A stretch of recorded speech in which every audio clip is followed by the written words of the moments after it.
Good afternoon to everyone, and welcome to the Work Together Anywhere webinar series from Rico. I'm John Chambers, the Director of IT and Communications Services. A warm welcome to all of our guests from the Chartered Institute of Procurement and Supply. This webinar is being produced in conjunction with SIP, so welcome to you all. As I'm sure most of you are at home, hopefully today we'll be able to, I'm not sure, entertain you, but hopefully give you some great insights into vital technology investments for your organisation in the next 12 months. As with what is the new normal, I'm sure we want definitely look at any interruptions from pets, children, partners that may stray into camera shots. So hopefully we can we've got a lot lined up for you today, and hopefully you will enjoy the session. So in terms of what we're going to bring, this is obviously part of our webinar series. Some of you might have joined us before for some of the previous webinars, and look out for obviously the ones we've got coming in the future. I think we've all seen, over the last number of months, in terms of the changes that both organisations have had to go through, both people from a personal and a business level in terms of the way they're actually working. And I think, that's made a huge difference in terms of the way organisations are having to look at how they invest and look at some of the, tricky decisions that they've got to make on future investments.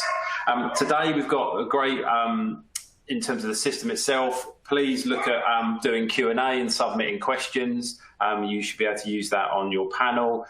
If you want to look at downloading the resources, then please do. You can view all the speaker info, and please don't hesitate to contact us outside of the webinar, and there'll be a survey for you to take as well. So really appreciate if you can give us some feedback.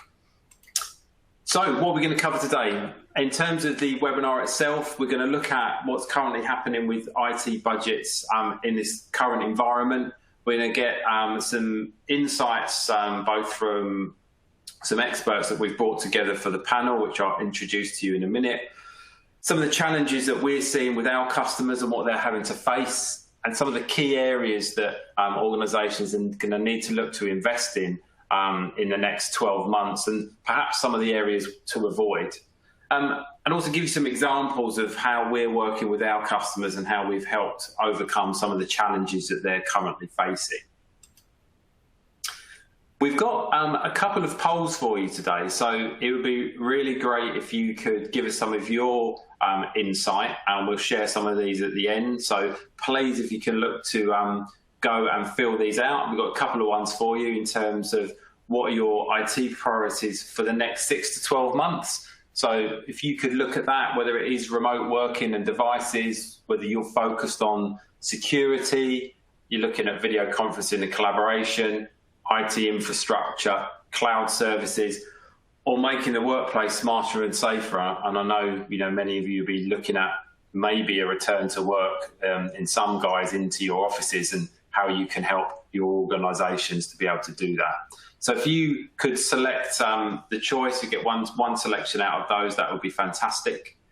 And again, in terms of our second question, in terms of who's leading your organisation through the challenges of 2020, I think what we have found with our customers is that a lot of the drivers that may have traditionally been from IT and technology transformation are really being sometimes moved, whether it's people and HR, or whether it's being driven by facilities and property, which, in the review of offices, as we look at how many people may work from home and how many people need to return to the office, then different parts of the organisation are definitely, we're seeing, leading some of those challenges and looking at the where investments can be made. So if you could look at giving us your view on that, that would be great. We can share some of those results with you at the end. So if we look at the challenges that we're facing today, I think if we go back to March, we were very much in a reactive phase. We were focused really on enabling remote working. And we work with lots of customers who had to very quickly enable large numbers of people to then work from home. I think it was looking at, and the people that couldn't work from home, how you could create, especially some of the sectors such as healthcare, where a lot of people were still having to be in their place of work, how we could then adapt that to be safe. I think we were then looking at how we could support using different tools, especially empowering teams to collaborate and to communicate, looking at the ability to automate certain processes. I think then as we started to move forward into sort of May, looking at how we could, maybe that first phase, we're then looking to improve, looking to automate some of the processes, and also looking at how, those not working from home, how we could, make things slightly easier for them in maybe a slightly challenging environment. I think also the use of infrastructure and cloud, where the accessibility to information and systems was absolutely key. I think moving forward into sort of June, looking at contingency and planning, really ensuring that you've got continuity plans, looking at how you can return or a partial return to the office. Then looking at implementing the ability to be safe, social distancing, potential staggered working hours through into July, looking at how you and your organisations could adapt and really make some changes in that area, which is obviously going on. I'm sure many of you on this call are looking at that right now. And then we look forward to the future, and I think it's a difficult one in terms of looking at where the investment should be made, what potentially that environment's going to look like, and the implementation potentially in new tools and technologies to really look at how we can move our organisations and our businesses forward in what's been a very, very challenging time. And I think then, if we're looking slightly longer term, the ability to really have a slightly different, maybe a different organisation, but different ability in terms of our organisation in terms of people, workplace and technology, and how we can then look at how we can adapt that as you move forward into potentially 2021 and beyond.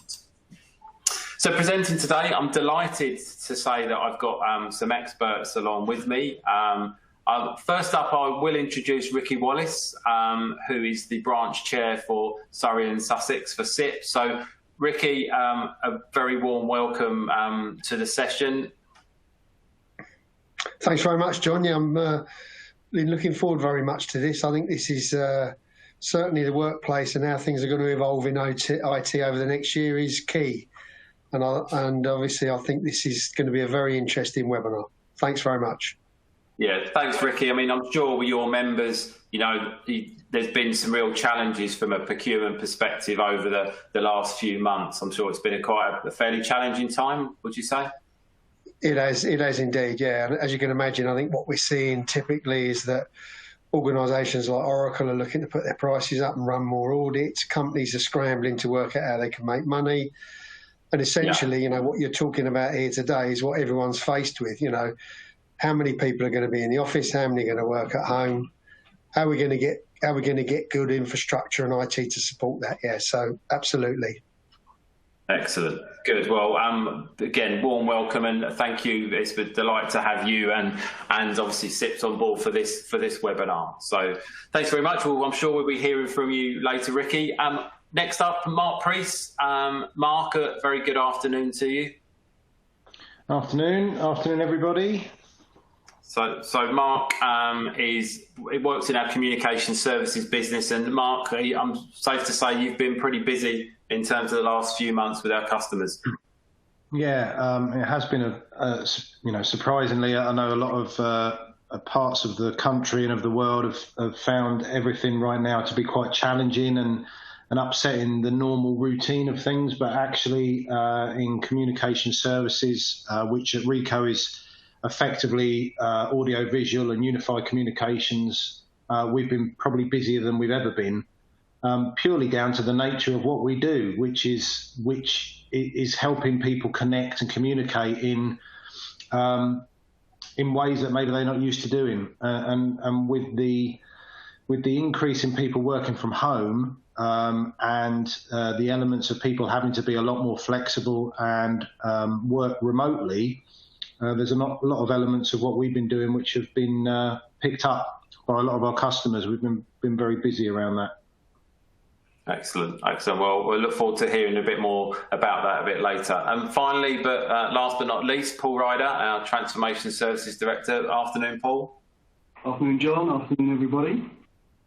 And I'm sure, again, it's probably been a very busy time. I know it has for you, Paul, with helping some of our customers.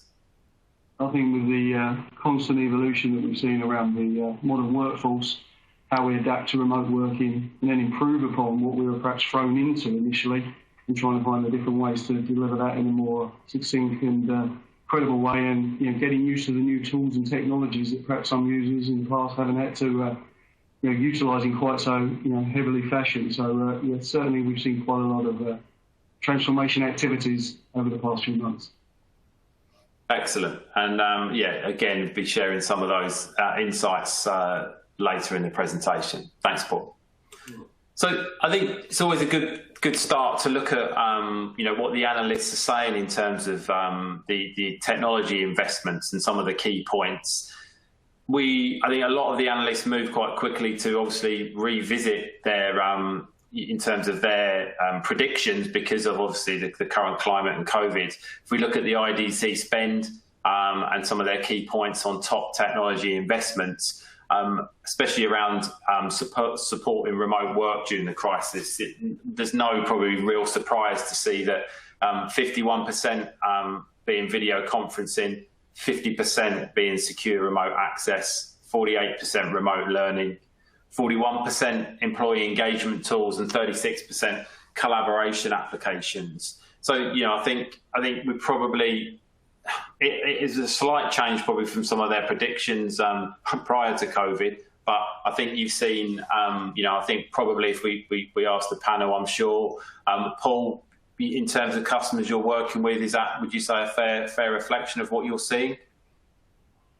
Yeah, I think so. I think everyone was quite hopeful that the initial transition would be a short one, and but I think what we've kind of realised during that short initial period of time is actually, if you get this right, if you use the right tools and you know how to utilise them in the most appropriate way, and you can collaborate effectively, then why can't you have this hybrid working environment? And that's very much what we've been focused on, I guess, is helping organisations get the best from the investments that they've already made.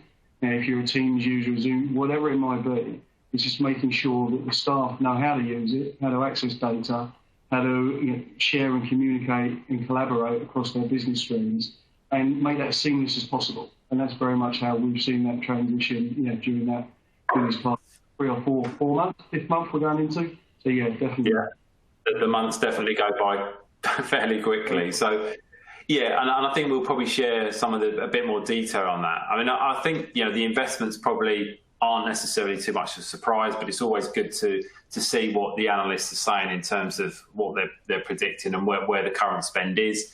I think it's interesting also to see on the right-hand side of this slide in terms of some of the challenges that companies need to try and address, focused on business challenges, organisation challenges and technology challenges. I think compliance, definitely under the business challenges is probably, has been one, especially as we've changed the environment and the way that people are working. Maybe some of those processes are slightly challenged, where you have got people not in the office and you're trying to adapt slightly different compliance processes across remote and office workers. And also the employees, potential resistance to agile working.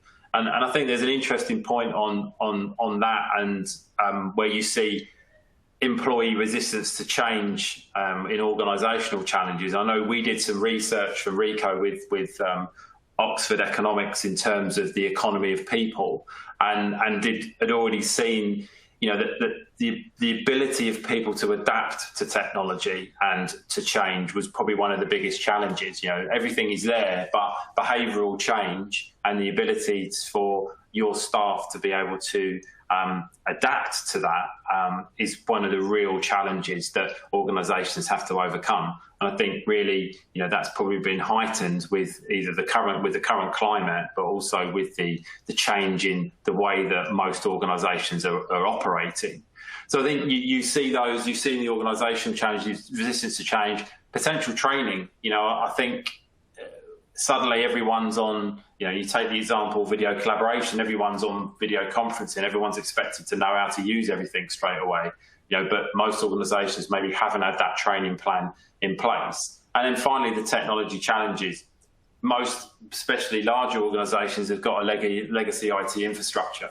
The challenge of trying to suddenly adapt a different way of working to mobilize some of those legacy applications is challenging, and the ability then to scale that, on an enterprise-wide scale is will be difficult. I mean, Mark, I know from a communication services perspective, you've probably seen some of those challenges where people are trying to connect either to legacy infrastructure or trying to scale solutions that they had. Yeah, and there has been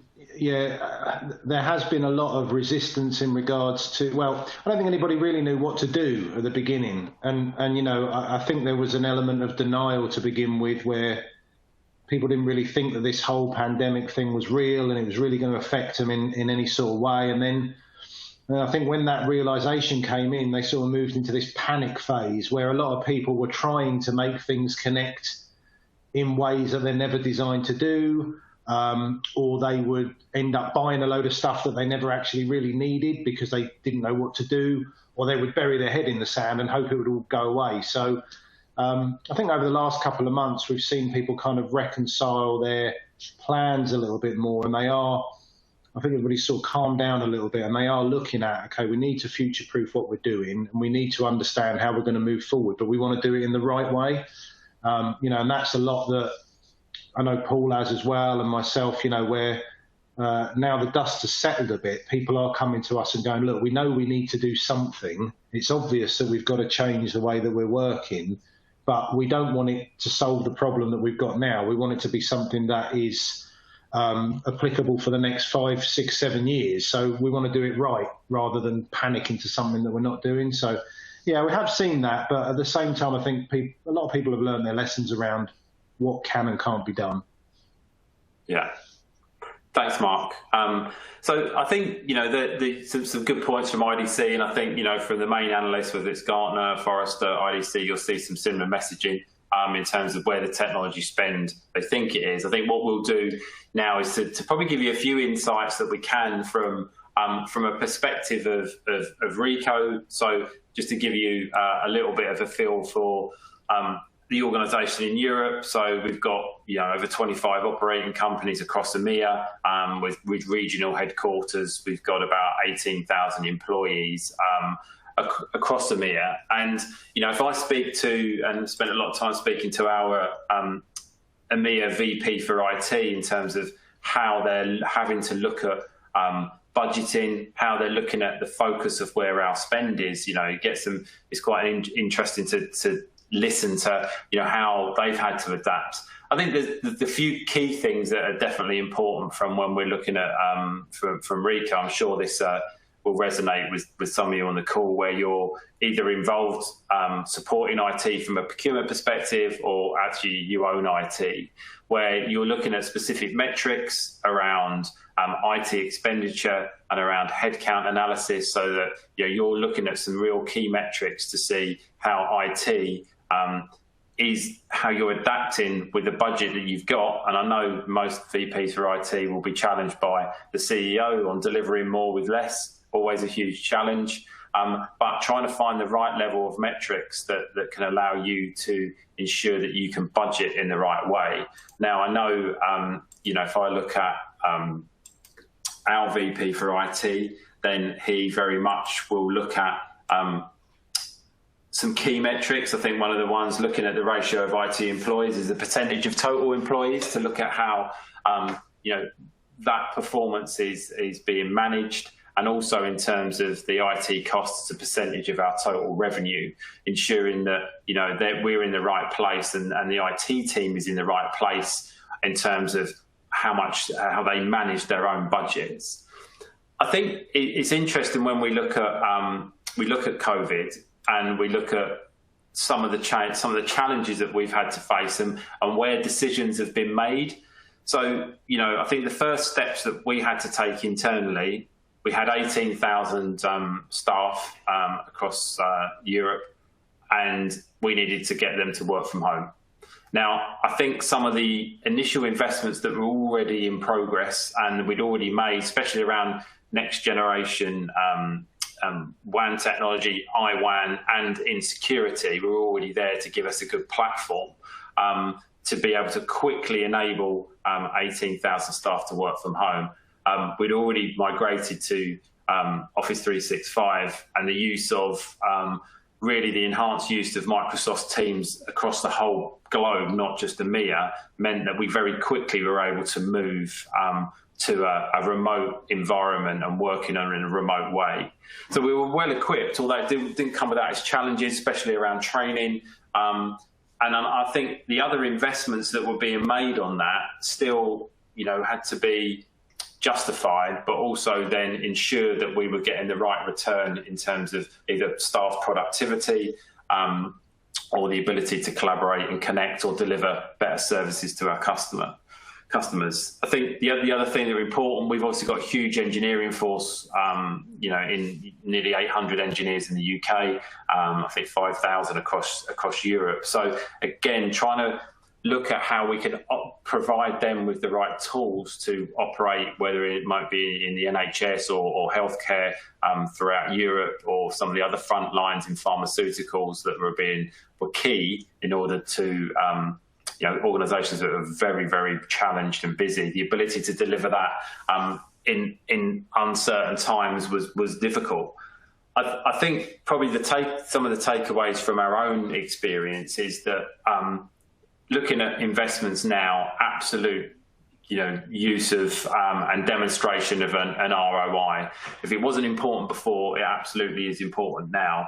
And I think it really is then around the ability to those projects that are still going to be signed off to be attached to an ROI and really be able to be attached to a business enablement. What is it going to enable the business to do? And I think if you look at some of the business cases that are then put forward, supported by procurement and IT, the focus on being able to demonstrate whether it's driving competitive advantage, it's driving disruption in a market, that is really important. It's got to have that behind it in order to really get the investments.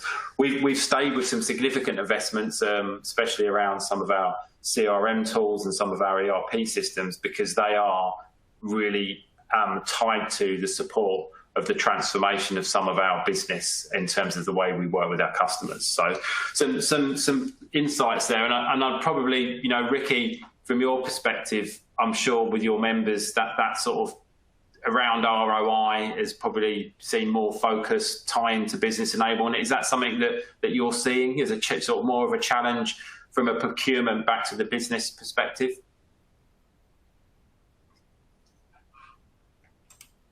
Oh, Ricky? Oh, we've lost Ricky, I think, for the minute.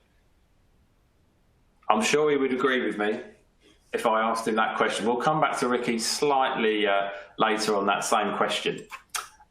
So in terms of the changing of our IT budgets, I think, we're looking at a number of things where I know from some of our questions from some of our customers, Paul, you obviously see a lot with our customers in terms of the way the budgets are changing. What sort of insights are you seeing from our customers in terms of what they're seeing?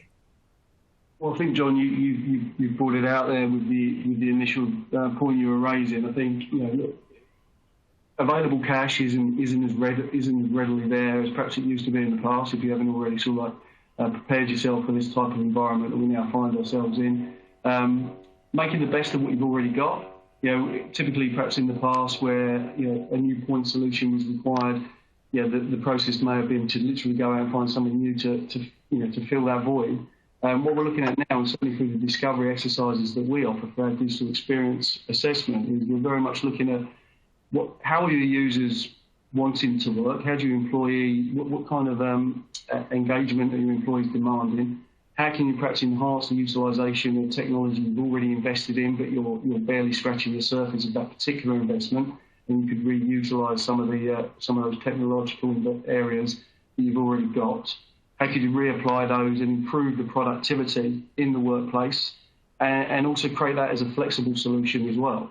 It can't be just a solution for the office. It can't just be a solution for at home. It's got to be something that can be adapted to work across any environment. So it's very much that agile working concept and creating that desire for the modern workforce that we're now hearing from, and employees are much more demanding of technology as well. They know what they need to enhance the way they work, and they just want to do things quickly.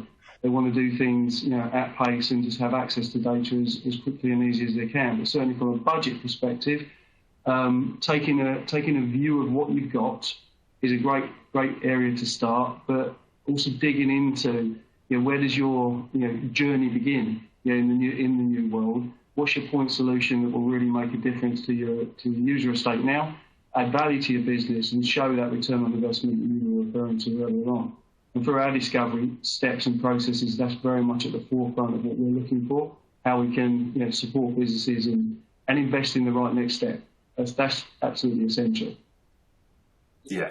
So, I mean, that's interesting. So not only ROI, but also really decisions made upon data, real data, whether that be employee feedback for, investments in improving in applications or user experience, but based on data as opposed to, it's a technology transformation for technology's sake. Yeah. What you see more and more these days is, shadow IT is a very easy thing to see develop in any working environment. So you've got to think about compliance. So you've got to think about risk. You've got to think about how staff may be able to adapt the way they work to benefit them, that they may use something or be accessing data or sharing information in a way that's not particularly appropriate for your company compliancy methodologies or whatever it might be. And we need to make sure that we're providing the services that mean that shadow IT occurs less. I don't think you're ever going to stop it, but it doesn't happen as often. So if you can at least be considering where those investments need to go to mitigate that risk as much as possible, that makes all the difference. Okay, that's good. Mark, in terms of the current business we're working on, the current projects that are in flight with customers around the budgets and the way that they're working, what are you seeing? ROI around particularly video conferencing has always been quite a tough thing to get budget holders to kind of get the concept of, because a lot of that is down to productivity. That's the ROI you're getting back, is people's time. A lot of the time, it's not necessarily a revenue or the pound that you would see off the back of it. And actually, the way that people have been forced to work now from home, I think even the biggest technophobe CEO has had some sort of experience of having to work from home now. And I think everybody's found that, now we have meetings online on our laptops where you start the meeting immediately. You join the call and you're immediately getting into, you might have a little chit chat for a couple of minutes, but gone are the days of trying to find an HDMI cable or a plug, or can't connect to the Wi-Fi or anything like that. And that's all stuff that detracts from generally office-based meetings. So, when things start to go back to normal a little bit, and again, there will be more people working from home, I believe, but you will still have meetings in offices and you will still have people working in an office. Employees are going to want that same experience. They're not going to want to go back to the world of, well, I can't get that meeting room to work, and I've got a Teams meeting, but I don't know if that works with Teams or whether it works with Zoom. And as Paul said, employees can be quite demanding, and especially now after they've had experiences they've had, they're going to want that same expectation when they go back into the office. And that's something that budget holders have got to kind of make a balanced decision about, because you need to keep employee experience consistent to what they're used to and productive as well. But you've also got to maximize on any investments that you've already made. And sometimes that's a physical investment. It might be hardware that's been in the office for a while, and maybe you can kind of put some software behind it that makes it do what you want it to do. But a lot of the time it's maximizing on something that you've already got, such as Microsoft Teams, for example. Everybody's using Microsoft Teams on their laptops, but what a lot of people don't explore is the telephony background of Microsoft Teams and how you can turn it into a full digital telephony system that people can use anywhere, regardless of what they're doing. And it's just, taking something that somebody's already invested their time and money into and maximising it in the best way that keeps that employee experience what people are demanding now, I think. That takes you back as well, though, doesn't it? It also makes you think about, do the employees, do they know all the key features within that technology that you've invested in? And when you refer earlier on about familiarisation and training, that's an essential part of any of these activities. Through some of our offerings like the Smart Teamwork service, where we look at what the employee needs, what the business needs, how you utilise the technology in the most appropriate way, but also what are the key features and benefits that you can leverage with various different capabilities within that investment again, and then you see that enhanced productivity starting to take shape, and you're getting a return. You're reducing travel time, you're reducing all these other things that have perhaps always been a costly experience in the past by being able to create that instant meeting environment. So I think that's a key element there to consider as well. I think some good points there. So I think what we're talking about is, ROI probably more important than ever. We're talking about investments that are really tied to business strategy and enablement, business decisions and probably business cases that are really being able to be based on data, especially in the current climate where you're looking at whether make your employees more productive, how you make your people deliver a better service to your customer. You've got to listen to maybe some of the feedback and have a structured way of getting that feedback so that can back up your business case. And then the sort of final points around, what investments have we already made?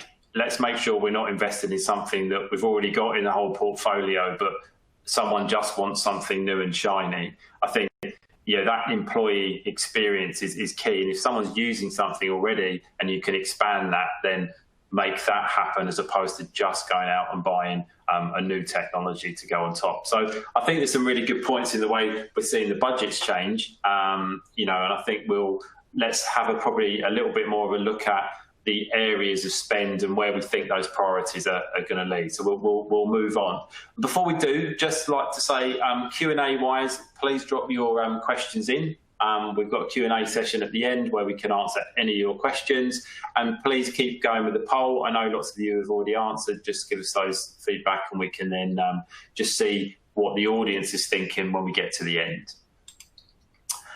So where can you invest, and maybe some of the things to avoid? So let's sort of explore that in a little bit more detail. I know we talked about that unnecessary spend. What does that mean in terms of whether it's, you've already got the technology that you can expand, you've already got the capability that you need. But I mean, Paul, what are you seeing in some of the discussions we're having with CIOs, CTOs, procurement, heads of procurement, directors of procurement around this area? I think it comes back to, again, just knowing where to start that journey. Where do we invest first and foremost, and what's going to be most beneficial to the organisation? I think the starting point is really, what does this mean to your business? Are you going to have a more flexible environment? How are you going to adapt? First of all, how have the past 4 months been? How have you coped? Have you been able to still have business process in the same way that perhaps you had before? How well have your staff adapted? What else might you need to invest in? Where is there technology that you've already invested in that can be leveraged and utilised across the wider business? And I think when you have those initial conversations around how staff have adapted to the environment, how your business has adapted, and the different processes that perhaps might have always insisted on travel or being in an office or a variety of other elements, is have you managed to still continue to be productive in those environments anyway? And are you providing the services to your clients? What does your business need? What adaptations might you now need to make because of certain rules and regulations that are coming out in the retail sector, for example? How do you then support your staff in that particular area? What sort of technology they need access to?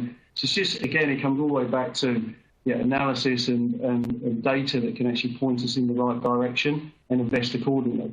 I mean, that's where we're really engaging right now.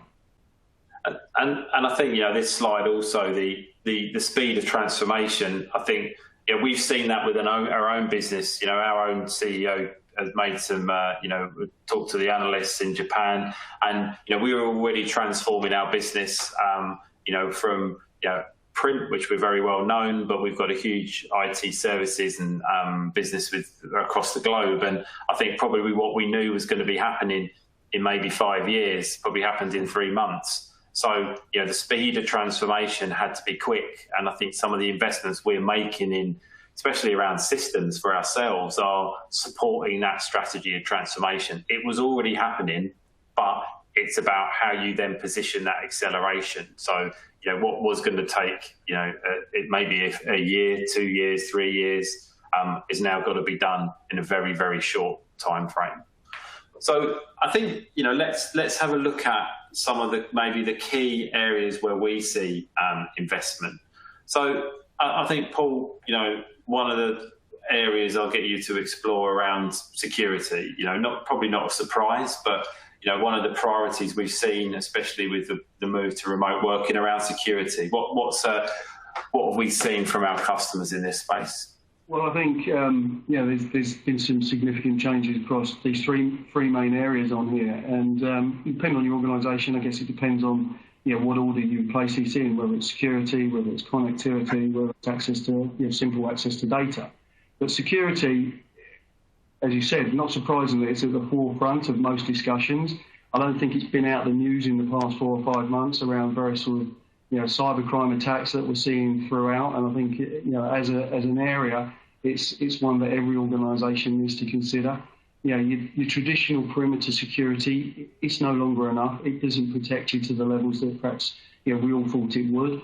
Cyber criminals have become much more efficient than they've ever been before. And I guess as a priority, the sophistication around cybercrime, it remains a huge challenge. So if we move from, I guess, a corporate security environment, with your typical firewall management from within an office environment, and our security now is really what we've got on our laptops and that broadband router that sits in the corner of the house, wherever it might be. That's your network now. And that becomes a huge challenge for any IT organisation. And we've probably relaxed our posture from a security perspective as well, just to allow people to work more effectively from home. That may have had an impact, but it certainly made us think more about what do we need to do next and how do we continue to protect. So with our security practice, we're helping organisations kind of review the vulnerabilities that they may be exposed to. We're looking at reviewing the various different strategies that organisations may have had and may now need to adapt to because their way of working is adjusted slightly. And we're looking at a range of different solutions that takes you all the way through to services that provide that malware protection as well, to ensure that you're as robust as you possibly can be in that working environment. So, I think every day in the news, currently there's lots of high-profile attacks, especially around ransomware and others, where the impact is huge in organisations. And I know we've helped a lot of our customers in those areas. So probably not surprised, but I think for everyone on the call, looking at where are we? Is it a priority? Is it in your top 3 that you're looking at investments?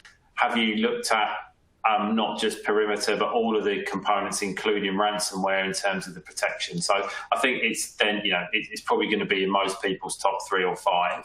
I think if we then, look at priority probably 2, I think you could put these in any order to be fair, connecting people and collaborating. I mean, maybe, Mark, in terms of what we've seen, I know we've touched on it already with video conferencing. What else have you seen, with our customers, and is this, definitely one of the priorities we're seeing? Oh yeah, definitely. I think so, and it's not something that's specific to just what we've seen about. It's quite a high-profile change in everybody's way of life to a degree. We've seen the explosion of people having Zoom parties and Zoom birthdays and stuff like that, and that's, as people begin to use stuff in their day-to-day lives, they expect to see the same thing when they go to work. And a lot of the video conferencing companies out there, your traditional Polycoms, Logitech, stuff like that, before any of this coronavirus stuff came in, you know, they have been working very much on the basis that for people to start a meeting needs to be as simple as one touch, because that's what people do now. You FaceTime somebody with one touch of a button. You WhatsApp somebody with one touch of a button. People don't want to go to work and have to figure out a complex control system to make a video call to somebody. So companies have already been working on that anyway. And I think the situation that we find ourselves in has actually, you know, as we've said, accelerated the corporate world to look at things slightly differently. And in my opinion, and you know, people will have different opinions about it, but in my opinion, I think that you know, one of the few positives that has come out of the situation we're in is that I think companies will begin to realise that there is, you know, slicker and more productive ways of working using technology that's out there. You know, some companies are very on the technology that is out there, your Googles, your Apples and stuff like that. But there's a vast amount of companies, particularly in London, that still do things in the traditional way. You know, expect people in the office at 6 a.m. You know, if you're not here at 7 p.m., you must be slacking and stuff like that. And I think the attitude from senior management has now, they've sort of unlocked this box of opportunity to be able to be more productive and understand that, you know, people can be relied on to do the work that they need to do, but in a more flexible way. It doesn't mean being tied to a desk or being tied to a certain part of the world, when actually, you know, you can do your work as efficiently from home as you could from the office, as you could from an airport, as you could from a coffee shop, you know. But, you know, the people have got to understand how to embrace that, but in the right way, you know, and that's something that we work on quite hard in Com Services and across Ricoh as a platform, is that it can be a very complex thing to figure out, and all of our different areas are, you know, that's what we work on, is helping companies to kind of understand what is a good and bad way of doing things. I think you make a very interesting point there around the importance of sort of the cultural side of businesses. You know, I think the support from the board and key stakeholders to ensure that you can, you know, get investments through. But I think if you look back to IDC, just tying in some of those stats, that 75% of organisations trust their employees regardless of their location. Now, half of which didn't in the past. So, you know, to your point, that IDC have seen with their recent survey that actually there's been a huge shift in organisations' view on whether they can trust their people or not. And I think most of the people on the call, we had no choice. It's suddenly everyone has to be remote working unless you're, you know, on a front line of health or a key worker. And I think, you know, that area of trust and culture, and sponsored by the board in your organisation, is definitely key. And I suppose sort of you know, we put the number 3 as being around data. Maybe bringing back in Paul in terms of data. You know, looking at cloud, looking at the way that, you know, obviously we've got, you know, with our data and analytics teams, and, you know, that you look after. What are you seeing in sort of this area around data? Certainly, access to data is a huge demand, particularly in those areas that perhaps were always paper-based in the past. Just the ease of access, you know, where is it located? Do I know where it's located? You know, what are the processes for actually obtaining the information I want? And I think from the data analytics side of the business and the dashboarding services we can provide, so we can ease the process for visibility of that particular information, is absolutely key to a lot of organisations.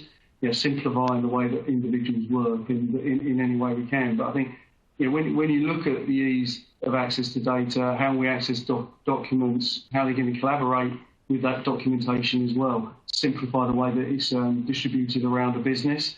Think about wherever the business standard practice needs to be.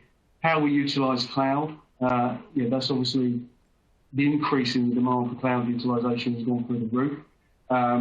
The aim is to create solutions that we can offer that simplifies the process as well. so that if you are used to hard copy data, how quickly can we capture that for you, scan it, and put it into the cloud location secure for your accessibility? So if you've got staff that are going to continue to work remotely, that perhaps have been office-based before, or even don't feel comfortable about going back to the office yet, you're not going to lose that productivity. You're still going to have the data easily accessible, and you can manage that process in the most effective way. Yeah, I mean, it's interesting, and I think data, being for us, probably you're looking at all data, and you've got that. Some of the challenges we've seen with some of our customers have been where some of their processes have been broken because they have still had a reliance in certain sectors and industries on physical documentation. And when everyone's remote working and they can't get access to it, it's got key critical information in, it's a huge issue. So I think, the ability to be able to scan, index, put that hard copy into workflow has been important. And obviously we've been able to do that, especially with some of our NHS customers where we've been doing some large volumes of scanning, but also then using technologies. We made an investment in DocuWare, which allows ability to share content, ingest, physical documentation, but also then, with our partners and the work we do around Microsoft and others, where you're using different technologies to be able to share that data. I suppose the last point on data is also around productivity, Paul, and the potential, the different working environments with people at home, how organisations can measure productivity. Yeah, and there's a variety of ways that you can obviously do that, depending on what technology you're providing access to. But certainly through the dashboarding processes and just monitoring utilisation and even going into the world of employee well-being. How much screen time is being utilised? That's not healthy to be in front of a screen all day, every day for 12 hours. You need to think about how to manage people's time to ensure they're being efficient. And helping to capture the data associated with the way people are working, the working practices, how often they access certain information, how long it takes them to access the data thereafter. All these different steps can quite easily be captured in a fairly analytical format and then shared across the business. You can make decisions about that, the next steps, that next investment, and what you need to provide to your employees. Excellent. So I think, obviously these priorities, ties into some of the data we saw from IDC. I think maybe there is a slightly different way to maybe explore it in a little bit more detail, whether cybersecurity, whether you're protected in all areas, the collaboration that around the ability, with especially around culture and employees and the importance of that in the decision and prioritisation of your spend, and then data, probably looking at all aspects of data and how it can either really enable a DR, business continuity, or productivity through the ability to share and collaborate on documentation and information. So please keep going with the Q&A and the polls. So we'll be coming to those very soon. I think we're just moving on slightly now in terms of just giving you a bit of a view on sort of our approach. And I think that the point in sharing this is for probably everyone on the call, where if you're in procurement, you're working on with your business, the way you could structure how you look at a number of the areas we've discussed today. We've really put ours into 4 areas that we look to focus on in terms of the way we look at the business. And every business is unique. So this isn't, everyone just wouldn't lift this and use it, but just thought it was to give you an insight into the way we're thinking. I think we've separated it into 4 key areas. The one being, which is a huge thing right now, is smart and safe workplace. So how can you, look at how you're going to work now and in the future to be a stronger organisation in terms of strengthening the business and the tools that support flexible and blended working, how you can look to adapt the workspaces and prioritise things like well-being and safety without really compromising the employee experience, looking at how you deliver a consistent employee experience, regardless of location. And some of the things around, in terms of contactless and mobilising specific apps to help with either social distancing or sanitisation. Some of the things that are now but some of the things that will still be with a slightly more flexible and blended working approach are going to be important as you move forward.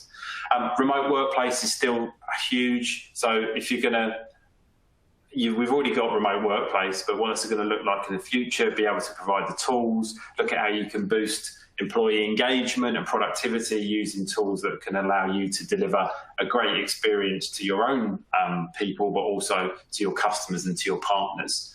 We touched on the third point, process automation solutions, where we're looking at how you're keeping the business running securely, how you can fix some of the processes that may have been broken with the slightly different ways of working, looking at your freeing up, business time across functions, and how you can use automation to free up staff to maybe doing tasks that are of greater value or driving innovation. And finally, really some of the underpinning technology, which most of you probably are being pushed by IT to invest more in cloud, more in infrastructure, and that's going to be there.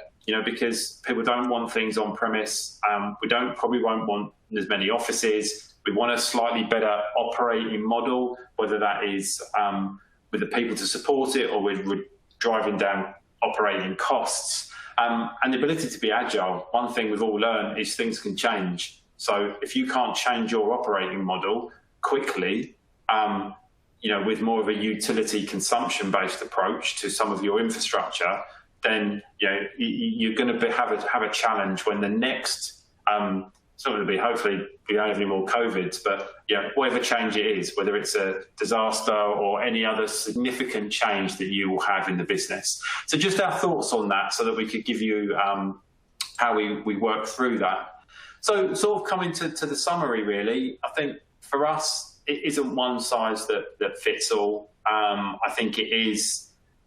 As a vital stakeholder, it's understanding the business, the people, before you make that decision.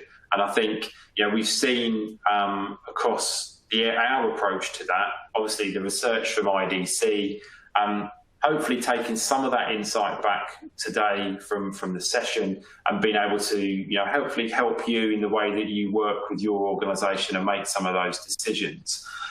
Just looking at time, probably got 10 minutes or so left. So, Ricky, hopefully can you hear me? Are you there? Yeah, I had a bit of a problem outside with the noise from somebody using the lawnmower. Ricky, so it would have drowned me. I gave a disclaimer at the start. We could not be responsible for pets, children, neighbours. So just in terms of sort of summary, in terms of the way you see things and some of the things you've heard, and maybe a sort of view for the members. Yeah. Okay. So this is all very good stuff for us to think about. Obviously, as SIPS, as an organisation, like any organisation, faces a lot of challenges with coronavirus. One of which being exams, how they're being dealt with. How that's being looked at. We are, as an organisation, like many organisations, embracing webinars.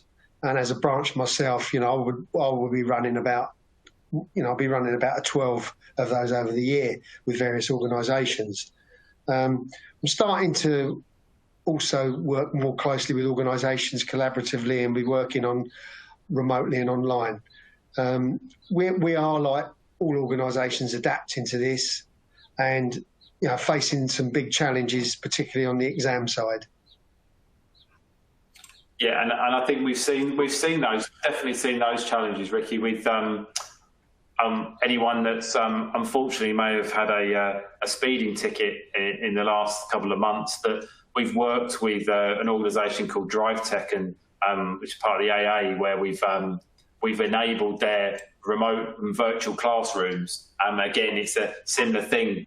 Couldn't physically be there to do it, had to end up doing that virtually. So that driver awareness, we had to change the model. I think it's similar, whether it's contracts or whether it's exams. It's that challenge of how you change the model to be able to continue to deliver them. And then again, what comes into play, of course, with their exams, it's trust, and it's being able to verify the fact that, as a regulated body, we can't just go and do what we want. We've got to get approval from the regulators for how the exams have got to be run. So exams, and as a result of coronavirus, has been the biggest challenge as an organisation we faced, I think. Yeah, I think probably everyone would agree, irrespective of industries or membership, that it's definitely been a huge challenge. But hopefully, some of the things everyone's learned today can give them a slight insight and some really some assistance or some points that they can take away. I think for us, please get in touch. If there's anything that you want to follow up on, the team's here to help. We've got some resources for you to download, which will be great for us if you need anything in a little bit more detail than you've seen today.